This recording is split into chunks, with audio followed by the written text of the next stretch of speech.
Elsie dreams of being an Egyptologist, but alas, such fields are not suitable for a lady of breeding. When Elsie's twin brother Edmund funds a dig at the Valley of the Kings, he and his team uncover a tomb of mysterious origins. Fulfilling an old promise to bring Elsie a mummy for unwrapping on All Hallows Eve, Edmund brings the nameless sarcophagus back to London. Finally, an opportunity for Elsie to prove the buffoons at the London Museum that a woman can have the capacity for higher learning. A woman can be an Egyptologist. But as layer upon layer is unwrapped, Elsie discovers that some secrets are better left buried.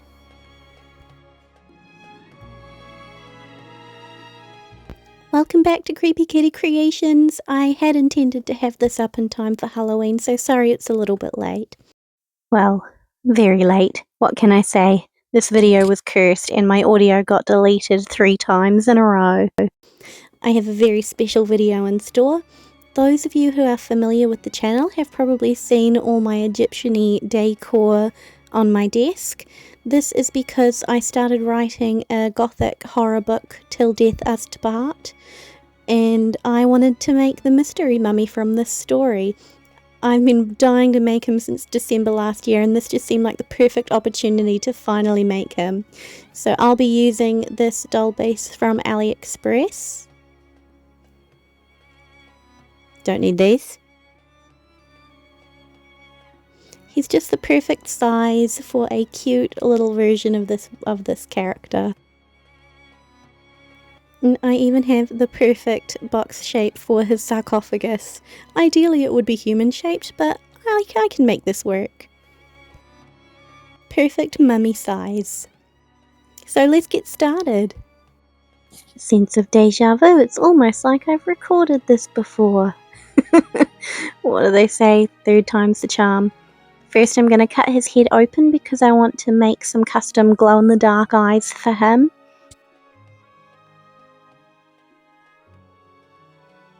And just like with Rin and the other times I've used these dolls, I'm just cutting out the back of the eyes, which gets covered with vinyl, just very carefully and trying to get as much out as I can. I'm going to try and keep the voiceover to a minimum this time while the audiobook is quite long. I've really enjoyed writing this book so far and can't wait to finish this one up, get some feedback, and start working on book 2. So I'll just quickly explain how I want to do the glow-in-the-dark eyes, but I haven't had a lot of luck with resin colouring, especially black. So I'm going to make them clear, paint over them black, and then cover them, seal them with more resin before painting the inside of the eyes. And this was much more successful. Let's get started then. Chapter 1. Beneath the Sands. The Valley of the Kings, October 1840. Over here! We've found something! The golden brown cliff faces making up the Valley of the Kings radiated heat from the scorching midday sun. Diggers, Egyptologists, and anthropologists rushed in a collective, chaotic flurry to the source of the call, Lord Edmund Harrison, Egyptologist and financier, at a site in the East Quadrant. A large, fresh hole in the rock face could be seen from the east side of the valley, the fallen loose clay bricks and dust piled at Edmund's feet. The air was thick with dust. Edmund covered his face with his left arm to prevent breathing it in and proceeded to push more brick back with the other. "Bring a lamp," he said through a series of coughs and splutters. Breathing in the dust was unavoidable, it seemed. Sweat drenched his back and armpits, generating large dark patches on his khaki-coloured shirt. Mohammed, the site's foreman, passed Edmund an oil lamp while lighting another for himself. The hole was only just big enough for Edmund to squeeze through if he manoeuvred correctly. He crawled in, using his elbows for leverage, then held up the lamp to better light the space. "Do you see anything, sir?" Mohammed said, his voice echoing through the abyss. Brilliant gold light flickered back in the darkness, almost blinding Edmund. His mad laugh carried back to the surface. "I do, and it's beautiful!" The cheering of hundreds of men reverberated throughout the chamber, followed by the sound of hammers and chisels as they worked at stabilizing the entrance. Mohammed entered next, followed by Dr. Henry Bellows, the site anthropologist and medical examiner, and Edmund's dearest of friends. Henry shouted as he slid on unstable rock and sand, sliding into the chamber with an unceremonial plop straight onto his backside. Mohammed stretched out a helping hand, which Henry took gratefully. "Thank you, Mohammed." He held up his now broken oil lamp, glass smashed and light snuffed out. "Bollocks!" Mohammed took the candle from his own lamp, cupping his hand around the fragile, flickering flame as he relit Henry's. "Suffering in search of truth is what gives said truth meaning," Mohammed smiled with a softness that lit his eyes with genuine kindness. All three men held up their lamps, fully lighting the chamber. The room was expansive, yet openings to other rooms were apparent. Edmund counted 4 in total. 6 great pillars, set at approximately 600mm intervals, took a large amount of space, but kept the ceiling aloft. Intricate depictions of palace life, battles, and hieroglyphs adorned every wall, although only remnants of the once vibrant blues, yellows, and ochres remained, with some sections of text worn away entirely. Impressions of the perilous journey to the afterlife took precedence throughout the chamber, the greenish-grey face of the god Osiris looking down upon their party with great interest. Boats, of small model variety and practical human size, and chariots, both of which would have had to have been disassembled before being brought into the tomb, then reassembled, were organized to either side of the room without impeding the doorways. Gold-gilded bed-chests, chairs, and magnificent statuettes of the gods could be found in every corner, crevice, and alcove. "The antechamber," Mohammed said as they all tried to take everything in. Edmund swore the old gentleman had tears swelling his eyes. But then again, the 1,000-year-old dust and stagnant air, with an almost tangible tang, brought tears to his eyes also. Edmund held his lamp to an illustration on the western wall, his mouth agape. Henry and Mohammed joined him, Henry's grin equally radiant. The man depicted on the wall wore an elongated blue crown with the curl of the pharaonic uraeus cobra adorning the front. A pointed beard protruded from his chin, and he bore a regal staff in his left hand. His right hand pointed forward, ordering the troops pictured below him to charge into battle. "The Chepesh," Henry said, his voice almost a whisper. "The war crown of the pharaoh." "Undoubtedly." Both men began to laugh and cheer. Edmund would have jumped up and down if he hadn't thought he looked foolish. Edmund slapped Henry's back. This will be the culmination of an otherwise extraordinarily lackluster career. Edmund held his hand to his face, but could not conceal his joy. This must be the pharaoh's burial chamber. Indeed, but which one? Henry turned his light to the east doorway. The relief of a woman with long braided black wig and crown in the shape of a vulture, its wings hanging on either side of her head, looked down on them from the wall to the left of the doorway. She was in a seated position playing a game of Senet. "Elsie would adore this," Edmund said. "She should be here." A priestess, perhaps? Or the great royal wife joined him in death? Henry pointed to the cartouche, a decorative encasing symbol inside of which the names of pharaohs and royals were documented. "She even has her own cartouche." "Can you read it?" Edmund asked. "I'll need some time. We should focus on the pharaoh by any means, and dating the site." Henry's nose was almost touching the wall as he inspected the hieroglyphs closer, his glasses beginning to fog. "New Kingdom, I should think, approximately 1100 BC. Edmund and Henry turned to Mohammed, staring at him blankly. "And how the deuce would a digger of all people know that?" Edmund asked, with an obvious and most intentional insertion of a condescending tone. Mohammed paused, his manner almost regal. He bowed his head ever so slightly. "Experience." Darkness cloaked his face as he leaned through the doorway into the pharaoh's burial chamber. They joined him, squeezing through until they were shoulder to shoulder in the enclosed doorway. Small flickers of orange lamplight clawed at the darkness, briefly illuminating the contents like ghosts before moving on to the next item. The room was expansive, much larger than any previously discovered, but they all knew that one false step in the dimly lit chamber could destroy any number of priceless artifacts. The sarcophagus, a stone box-like container that housed the inner coffin, had beautiful engravings of the goddess Mut, her great wings fully spread in magnificent splendor, each feather finely outlined with intricate details of real vulture feathers.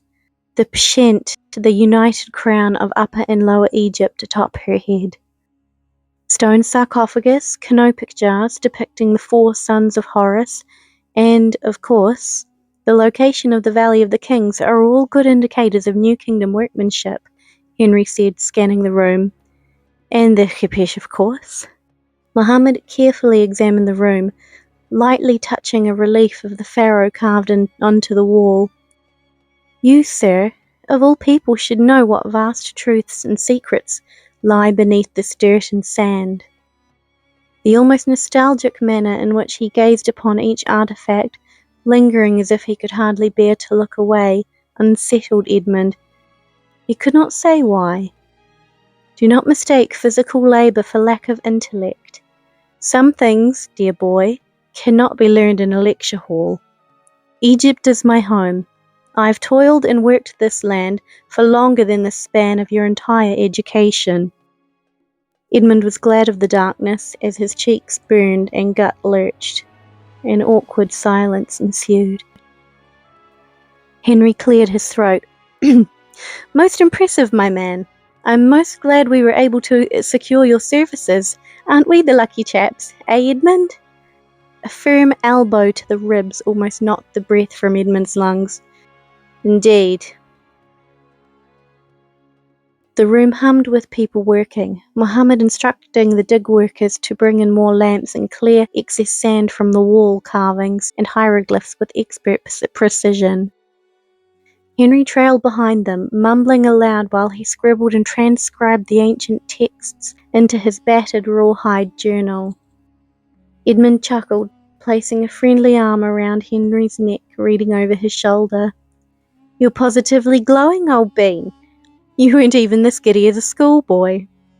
Henry's glasses slid down his nose bridge, slick with sweat. He pushed them back up to their rightful place. An antechamber, armory, treasury, a pharaoh and his queen's burial chambers, all filled with funerary items and ancient texts, Ed. How could one be anything other than giddy? He beamed, holding up his notebook with such pride. "The key to history lies here, my friend. We just have to find the right locks." "Good sirs," Mohammed called from the pharaoh's burial chamber. "You must see what we've found."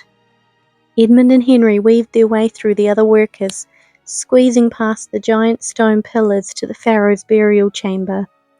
Mohammed gestured to the floor, a deep groove in the stone suggesting a large slab had been placed there as a tile of some such. Edmund raised an eyebrow. "And? What of it?" Mohammed shared a glance with one of the diggers before turning back to the Englishman. "It's almost the exact same length as the king's sarcophagus," he said, holding up his index finger when Edmund went to speak, silencing him. The old man had a twinkle in his eye. He pointed to a series of ropes and pulleys attached to the slab. "Back thousands of years before the ropes decayed," Mohammed continued, "this would have lifted the slab to allow access to the king's body, hiding it from plunderers and tomb robbers." "Ingenious," Henry said, his eyes sparkling in a manner Edmund had always found rather fetching. Henry had always been obsessed with new inventions and feats of ingenuity. Why, then, would they not use it? Edmund pointed to the stone sarcophagus. It would have cost a pretty penny to engineer. Why waste the coin? And why would one even need to employ a pulley system in the first place for a lid weighing several tons? Why not leave the lid off until they buried the king? Be simpler. Makes no sense. Perhaps the mechanism broke, Henry replied. As he said, the slab weighs several tons. Needless to say, we're sure to find out. Henry slapped Edmund's back. Another intriguing lock that needs a key, eh? Edmund swore. Henry skipped across the room to the sarcophagus.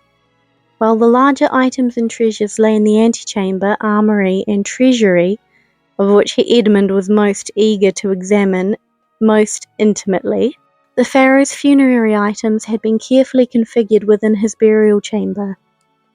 Henry was currently engrossed in the examination of an army of turquoise figurettes stationed around the sarcophagus in neat, albeit half-rotting, wooden boxes. "Have you ever seen Ushabti in this number, Ed? Even for a pharaoh?" "My men counted 2,000 in total, sir," Muhammad said. Edmund crouched next to Henry and gingerly picked up one of the miniature statues, no bigger than his handspan. He held it against the cartouche on the coffin, his brow furrowed. "The name carved on the Shabti doesn't match the sarcophagus." Henry inspected a handful of others. "They don't match each other either. They all bear different names. Different faces, too," Edmund added, frowning. "Perhaps they weren't made for him." Henry paused. "Perhaps not." "The materials differ too, sirs," Muhammad said, picking up one of the larger pieces, modelled in the simple shape of a man, devoid of any details, not even eyes or a mouth. "This one is made of wax." "Wax? That's 11th dynasty," Henry said. "Why would a pharaoh need second-hand funerary items? And where would one even find such a thing? The dead never cease to require them. They're intended for the afterlife." Edmund and Henry shared a knowing glance. "Surely not," Henry scoffed, his eyes betraying his doubt. "King would not risk failing the weighing of the heart just for more servants in the afterlife, would he?" A large, dusty, golden-brown papyrus scroll lay inside a niche in the wall, alongside 4 alabaster canopic jars with the heads of a man, jackal, baboon, and falcon. "Ha-ha, that might be why he had this." Edmund took it in hand, covered by his embroidered handkerchief, and carefully unrolled it. It slipped and cascaded to the ground, rolling all the way to the doorway. "The Book of the Dead. Scriptures of this length would have cost a fortune," Henry said. Muhammad inspected the midsection of the scroll which had unrolled at his feet. "What's that?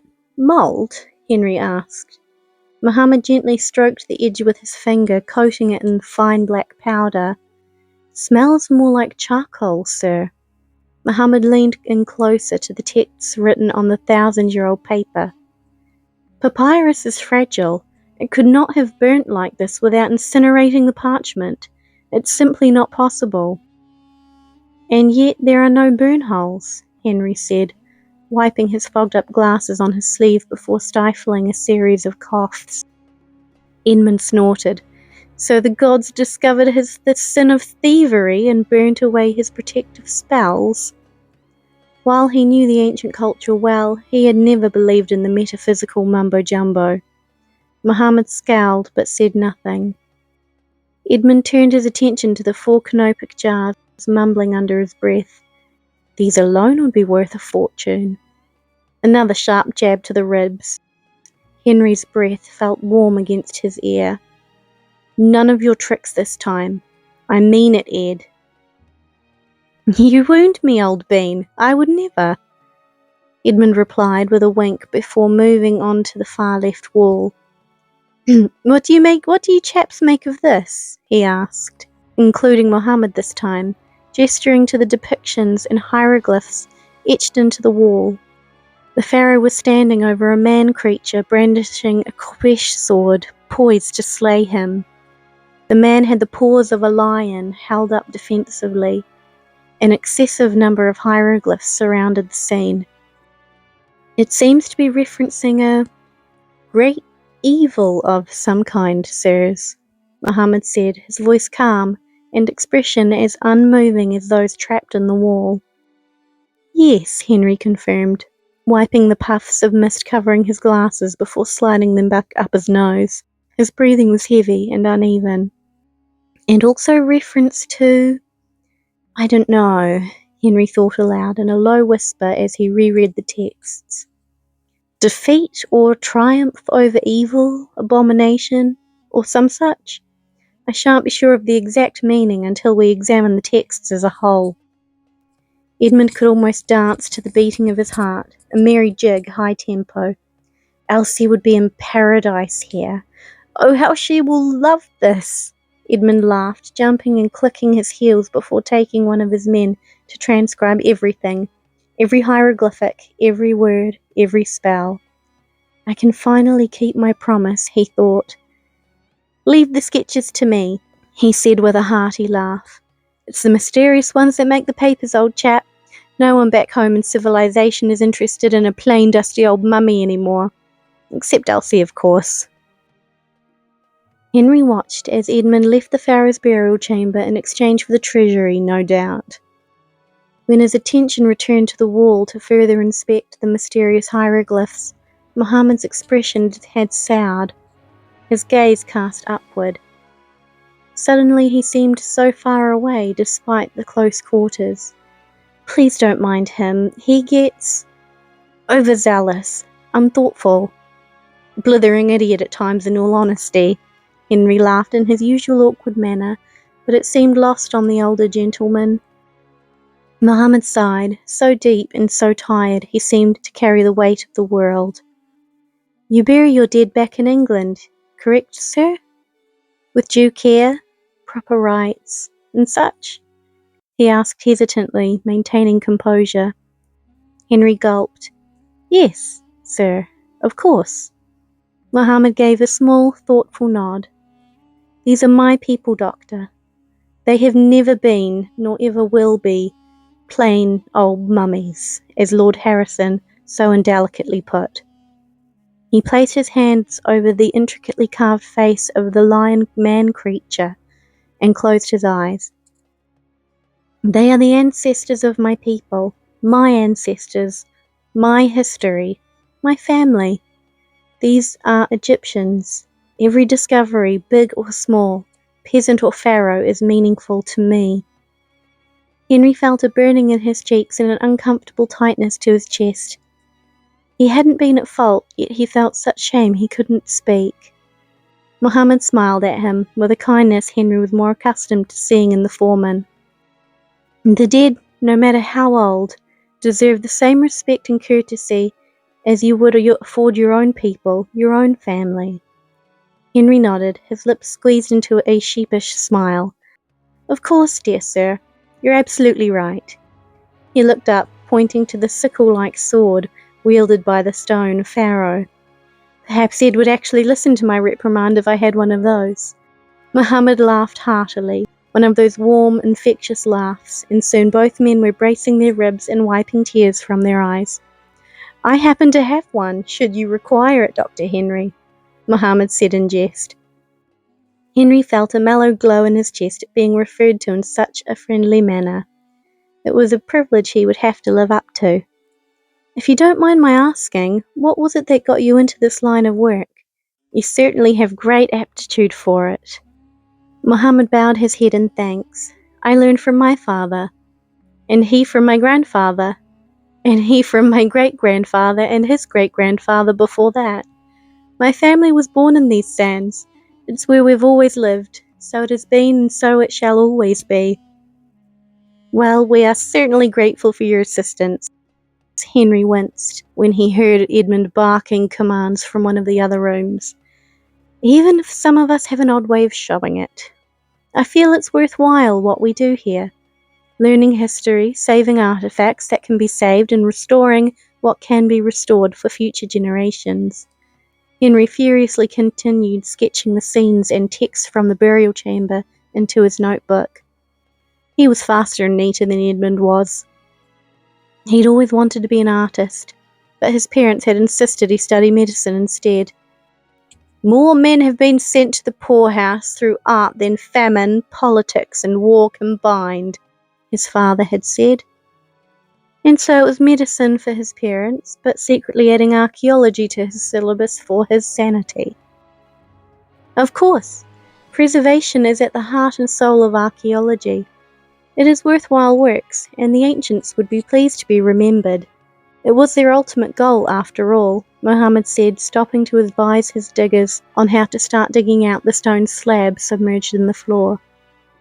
But in my humble opinion, the dead should remain in their place of final rest, or their their eternal soul, will not be able to find their body after returning from the daily resurrection. Henry gave a sombre nod, not looking up from his papers. A perfectly valid and well-explained opinion. Consider me converted. What, you wish to be mummified now, old bean? Henry sighed, taking on a mocking tone. And the quietude has come to an end. Oh, Ed, did I say that out loud? Sorry, old chap. Edmund feigned amusement with an over-exaggerated chortle when a glint of light caught his eye from the far corner of the room, just below the niche housing the canopic jars. With Mohammed and Henry sufficiently distracted chattering around the sarcophagus, Edmund had ample opportunity to investigate unimpeded. A small gold ring, a pinky ring judging by the diameter, lay discarded, covered by a light dusting of sand. Edmund rolled it between his fingers until the metal grew warm, entranced. At the top of the signet ring was an embossed cartouche with hieroglyphs different from those on the pharaoh's sarcophagus lid. After a quick glance left then right, Edmund whipped it into his satchel. Ed! Henry called, and Edmund's heart sank. He'd been caught again, and Henry was many wonderful things, but forgiving was not one of them. Edmund had already used up his second chance, and third, and fourth. Henry would not cover for him a fifth time. Yes, old bean? It had never been more difficult to try and keep a straight face. All of a sudden his eye felt twitchy. He hadn't consciously thought to hide his bag, but it was now hanging at his back rather than his side. I simply cannot wait to examine my new patient. Why don't we put in double time and crack this open today? What do you think? All of Edmund's muscles simultaneously relaxed, followed by a light-headed sensation. He swallowed hard, the moisture stinging his dry mouth and throat.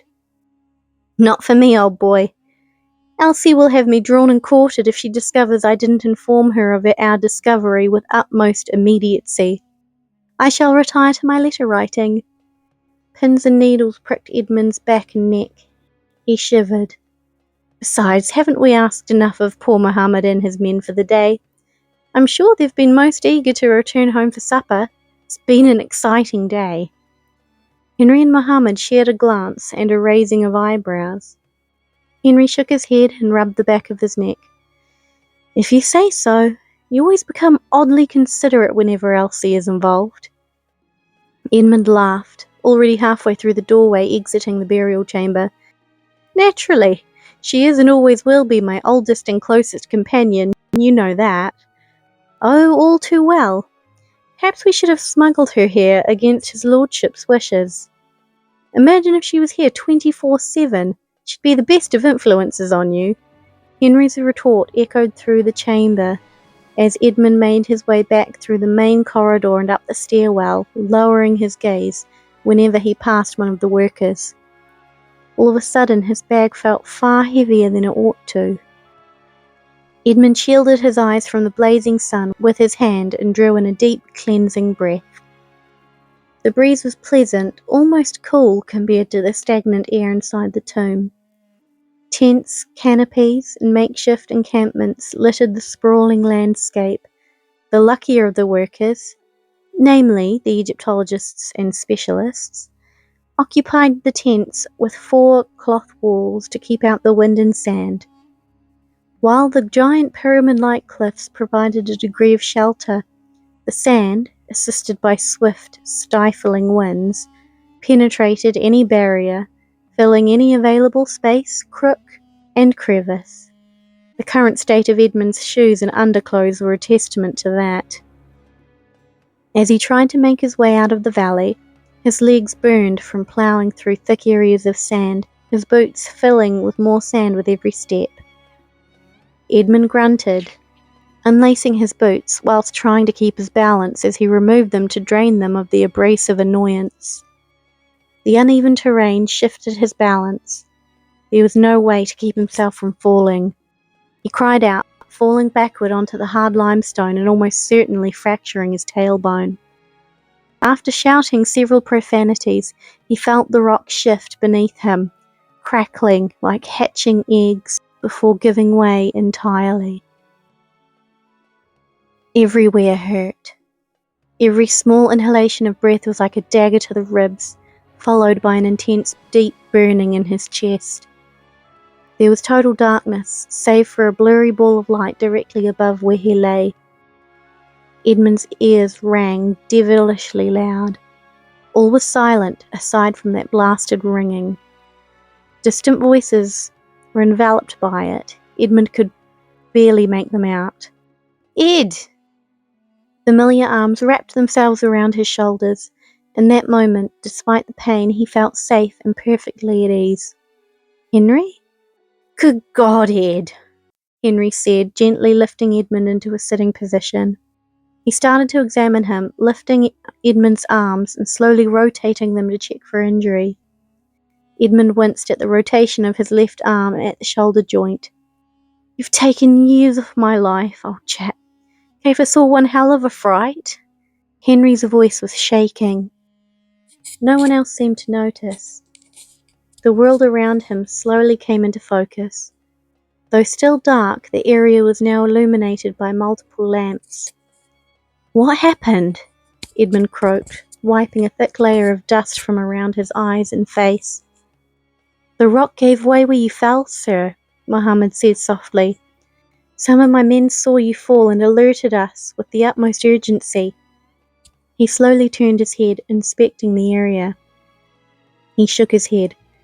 "This should not be here, sir. Tombs would usually be in either the eastern valley like our pharaoh, or the western valley. This is too far south. No one could have ever predicted a tomb would be here, sir." Edmund's brow furrowed. "I'm sorry, tomb?" He brushed Henry off and forced himself to stand despite the pain. Slowly spinning in a circle, he took the whole tomb in. The ball of light he'd seen was the hole in the valley ground where he'd fallen through. An unpleasant shiver went down his spine when he realized how far the drop had been. Such a fall could easily break a man's neck. The stone-cut room was small, only large enough to comfortably house the 5 men currently down there, along with several large pots and containers, but no funerary items. Intricate hieroglyphs covered all 4 walls, although oddly enough, not a single religious scene involving Osiris and the journey to the next world was present. In fact, the only gods depicted were that of Amun-Ra and the lion-headed goddess Sekhmet. Even Henry gawked at them, jaw dropped and eyes unblinking. "You'll catch flies," Edmund said, all hoarseness gone. "At least the fall didn't damage your sense of humour," Henry scoffed, closing his mouth and moving on to the far wall. "Look here." Henry brushed his hand over one of the larger reliefs on the east wall. "It's exactly the same depiction as the pharaoh's tomb. He's even wearing the same war crown. They're all so deeply engraved." "And yet these aren't," Edmund said, referring to the less detailed illustrations on the back wall. Most were in various stages of completion, with some not even bearing any trace of paint. The odd image down at the bottom of the wall hadn't even been carved, only sketched in. "They look rushed." Edmund went in to point at the images on the west wall, but cried out when the movement caused a stabbing pain in his ribs and shoulder. "You should not be moving yet." Henry leaned in closer, his eyebrows closely drawn together. Pish-tosh. Edmund's stomach suddenly dropped, though he wasn't sure why. He could see something staring at him from the corner of his eye, following every move. He swallowed hard, slowly turning his head. The pain in his chest intensified as his heartbeat quickened. "What in God's name is that?" he asked. All the men huddled together in silence. "Is that?" Henry's voice went up several octaves. "Amun-Ra," Mohammed said. A giant statue of a man with the head of a falcon, so large that the circle atop its head was almost touching the ceiling, stared at them from the corner of the room. It wore a nemez, a striped fabric headdress topped with the sun orb and an uraeus cobra. The eyes had suffered some erosion, making its gaze cold and emotionless. Edmund released a relieved sigh. Henry rubbed the back of his neck and cleared his throat. "It's also wielding a khopesh, like the pharaoh." "There's 3 more in each corner, sir." One of the diggers, Amir, pointed to each statue. The sinking feeling in Edmund's stomach grew, curdling like sour milk. "Perhaps there's some form of protection. Guards to protect the deceased from tomb raiders." "I would surmise the same, but where's the sarcophagus?" "The room is empty aside from these jars and containers." Edmund paused.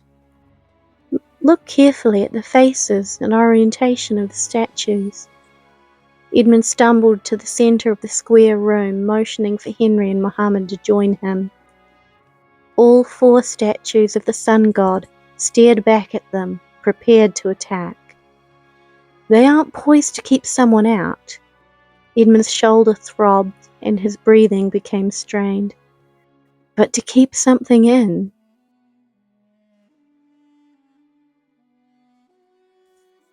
I hope you enjoyed that first chapter. I know I enjoyed writing it, and I'm actually really looking forward to revising it, making a few changes.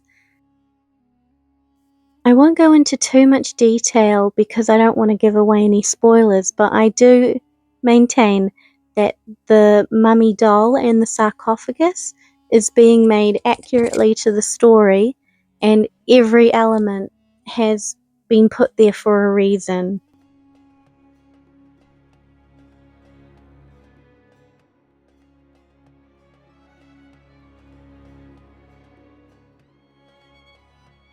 I'm trimming this with silver paint simply because the silver leaf couldn't get into every crevice, and so it was much easier to do with a brush.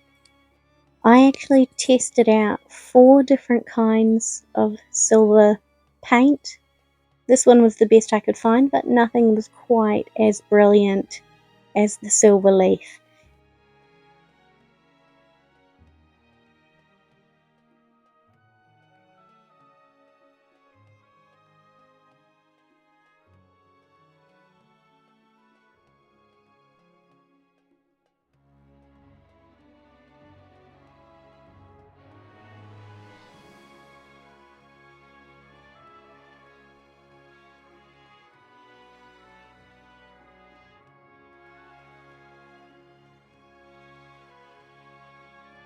And before anyone questions wastage on such a valuable product, this is just craft silver leaf. It's not real silver. So worry not. Nothing expensive is going to waste. But it's beautiful, blindingly bright.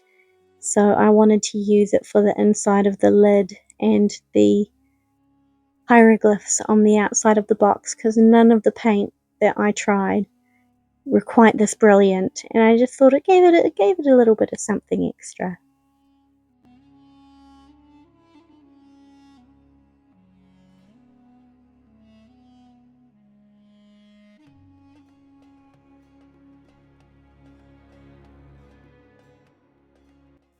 So aside from my audio being deleted 3 times in a row, well, no, not quite. The first one was corrupted, and for some reason it sounded like an alien speaking. So I redid it on my phone, and the app glitched out, and it deleted all the audio and all the music I'd added in. So that was disappointing. But aside from that, the reason I couldn't get this out in time for Halloween is purely because of the sarcophagus. I got the mummy done in time, but I really didn't want to rush the sarcophagus because it's something I've never done before. I learned a lot of new things, and I just wanted to take my time with it.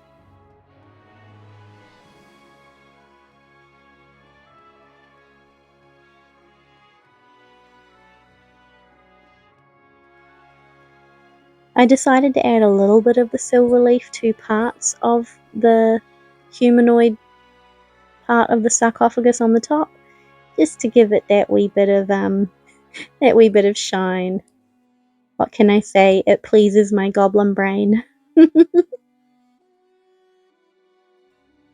been wanting to do a few non-doll-like projects, like I am definitely going to be making a phone case styled like my mummy, because I've not been able to find anything like that online, and I've been wanting a mummy themed phone case.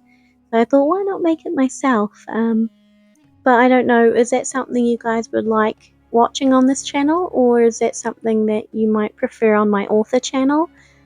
Making something like that and talking a bit more about the book? Let me know in the comments below. I would really like to know what you guys are interested in seeing. If you just like to keep this as a doll channel with the odd story reading, or if you're happy for a few things just going outside of that. So we have the finished sarcophagus. I'm really happy with how it came out. I know it's supposed to be human shaped, but I think this was a cool alternative. The hieroglyphs don't read anything, like they don't make sense, they aren't accurate because I don't read and write hieroglyphs, but I will be getting some translated once the story is set in stone, so I might have to remake the sarcophagus later with the accurate hieroglyphs. That could be so cool. Now let's see him. I've got my UV light. Let's charge up those glow-in-the-dark eyes and see how they glow. They glow! Oh, they look amazing. I'm so happy with that. Oh, it looks so creepy here. I love it. So pleased with how they came out.